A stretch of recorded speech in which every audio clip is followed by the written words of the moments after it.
Know that you don't have to do all your painting realistic because that takes a certain type of talent, and you don't have to do your painting all simple.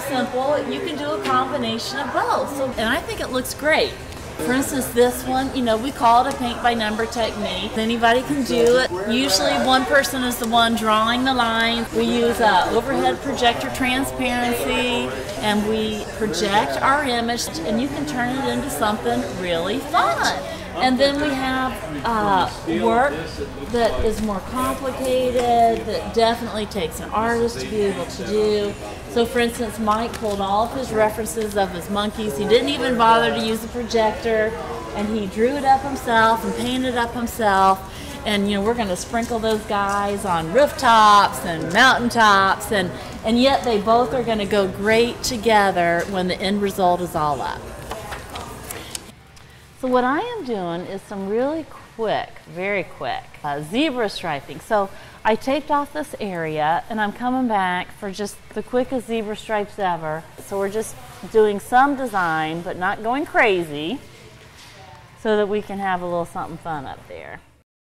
So here we have using the overhead projection, getting something nice and large and pretty complicated, but it penciled on very, very quick.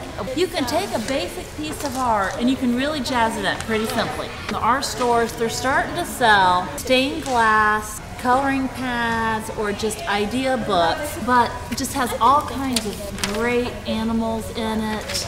Just sheets that are so helpful to start with, depending upon what your theme is. So as you can tell, we use the peacock for here, so it just gives you an instant awesome design. So I wanted to share that helpful tip.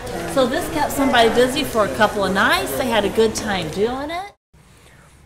Well, here we are with one of our big 6-foot by 8-foot sheets that we rolled it all out this yellowish color. Somebody drew a real simple design because we're creating these big rock formations, and we cut it out just using a utility knife. And then somebody just took a brush and with a couple different colors added a little bit of detail.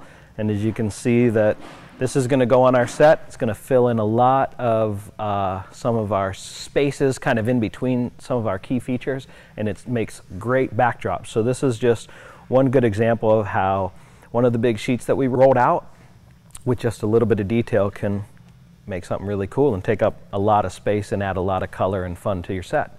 And there you go.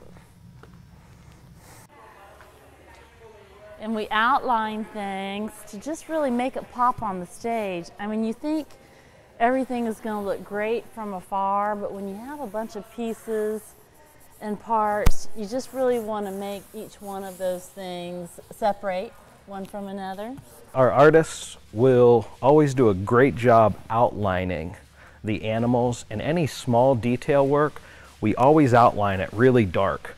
And then our cutters can just go along and cut along the outside of that. The outline's not just important so the cutters know where to cut. When we put this up on our set, having your artwork outlined real thick with black is going to help it pop and the detail really to show out, and it doesn't get lost up there in the set. However, a lot of times we run out of time to outline, so we try to sneak it in as much as we can.